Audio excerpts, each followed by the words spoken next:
So, Vishal, if I could ask you the question, and obviously as a CISO, being in a very large company, an multinational company, being Infosys, how do you actually see the role of the CISO evolving from being that risk manager to the business enabler? The role of the risk manager continues, and also the role of a business enabler.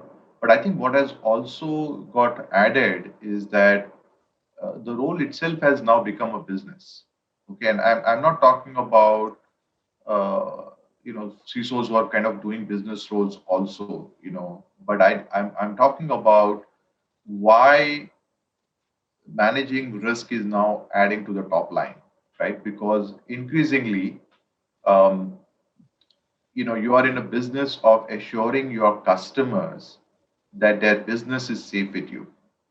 Okay, and so the CISOs are increasingly expected to have conversation with the client CIOs, the client CISOs, and sometimes the client CEOs to give them a independent assurance that um, in terms of how you are going to manage their business security, and why they should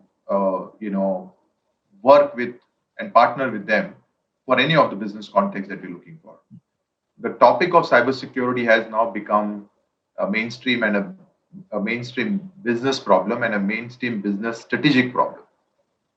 So, so the expectation out of CISO is to really now play the role of having a sphere of influence over the stakeholders. In my mind, cybersecurity is in future is going to be called digital security, and I think that's a more appropriate name for it than cyber, because eventually it's all about managing the digital risks that the organizations are facing.